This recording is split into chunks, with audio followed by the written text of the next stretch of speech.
guys, what's up? What is good? What is going on? It's me, Kitty on a Leash, and here today we have the final episode of the 12 Days of Manga. Oh, it's finally coming to an end, and this last one I think is gonna be a really good one. We're taking a look at I'm Standing on a Million Lives today. Now, I'm Standing on a Million Lives is a very interesting story. When I first picked up this manga, I thought that it was going to be horror for whatever reason. Like, I looked at this and I'm like, ooh, this is going to be a scary story. But no, it's like action, fantasy, isekai. That's kind of the genre that this falls into. And don't let that fool you though, it's still really good. In the story, we have Yusuke, a schoolboy that is decently smart, but doesn't care about school. He doesn't give a crap about school. He doesn't really try. He's a bit of a slacker when it comes to it. And all he really wants to do is get home and play his video games. He's not a fan of real life at all. One day, his teacher asked him to stay after school and take care of the cleaning because he didn't hand in some assignments, so whatever. So he's doing that, and he happens to notice that two girls are sitting behind in class that typically wouldn't even be talking to each other. And he does think it's strange. So the next time he turns around from the chalkboard, they're gone. And all of a sudden, he's gone too. He's then transported into a fantasy world. He doesn't know what's going on at all, but he does see those two girls from class. The two girls are super excited to see a boy finally in this world. And while he's confused, there is a crazy, like, half-headed mascot guy who's there to explain all of the rules to him. Basically, he's in this fantasy world and he will be given a role or character to play, and they have to defeat these challenges or monsters and complete these goals just to kind of proceed in this game world. And if they die in the real world as well. There are caveats to that though. You do have your team, and people can die in the team and you're regenerated. So when you die, you're regenerated, you respawn. And it may take however long to respawn, but you do come back in this world. Now, if you were the last remaining member that's alive and you die, then that's when it gets a little bit complicated.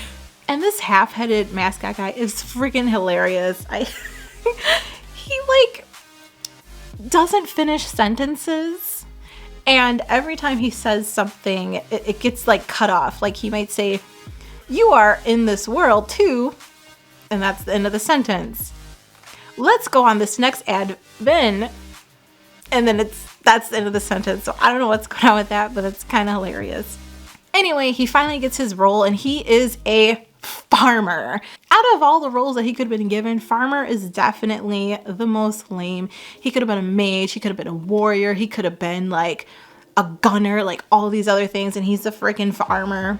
So the girls are definitely not impressed with that at all. So basically, they all have to work together, defeat monsters, make it through these like 8 different levels in this world. And I don't know what the goal is at the end, but that's what they need to do.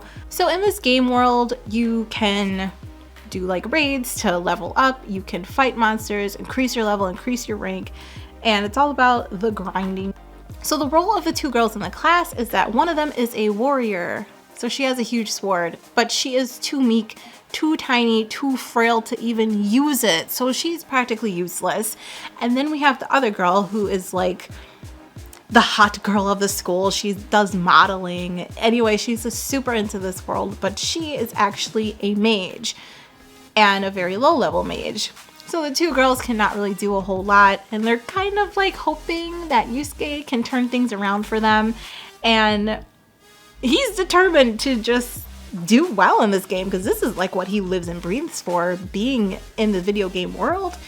That's what he really wants, so he's gonna excel in it no matter what his role is. This story is fun. It's really fun, and I am really enjoying it. In the world, you can come across log points where you can kind of see into like what had happened the last time or what had happened as your character was respawning, and you get to see a little bit of the other characters' backstory in certain bits and pieces, and it's It's really cute. All of the characters, they have something very, very likable within them. Then once they defeat one of the bigger monsters over a course of time, in this video game world, it felt like maybe the course of 2 or 3 days had passed with them trying to figure out a good strategy on how to take out this monster.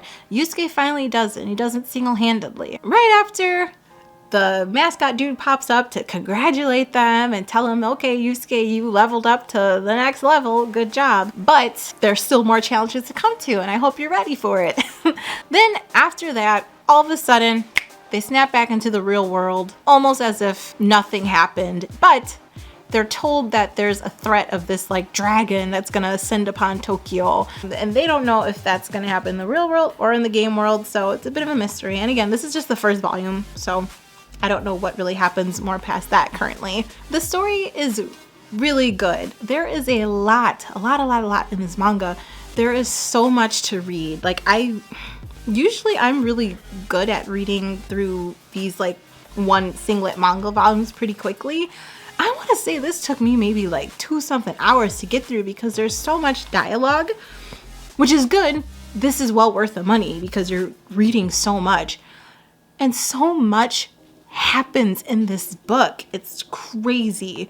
I feel like a lot of the action does get a little lost and a little confusing at points, so this would probably translate way better as an anime, and there is an anime out currently. I think you can watch it on Crunchyroll or Funimation. I'm excited to watch it. To be honest, I feel like there's a little bit too much that goes on in the manga, and the action would just be way easier to follow in an anime, so if you're interested, probably check out the anime first and see where it kind of goes. All in all, this is a great story. I haven't really read many isekai mangas before, and it was kind of refreshing. I liked it. I like that there's no focus on like the girls just being hot, mindless babes. Like they're really trying, and it's not about romance. It's all about this character, Yusuke, just trying to see what he can do in this world. He feels a lot more helpful in this video game world than he does in real life. So I'm very curious to see what's going to happen when he comes back into the real world. Like, what type of relationships is he going to form? What type of confidence is he going to gain through this? And I'd like to see his life change around a little bit. Alright guys, so that was my review on I'm Standing on a Million Lives. And that is the last volume of the 12 Days of Manga. I hope you enjoyed it. Thanks for sticking with me on this journey. If you're interested in I'm Standing on a Million Lives, it's kind of hard to say that over and over. I'm standing on a million lives. I'm standing on a million lives. Those long titled mangas, gotta love them. But anyway, if you're interested, let me know down in the comments below if you're going to check it out or if you have checked it out and what you thought about it. If you like this video, leave a thumbs up. And I'll see you all in the next one. Bye!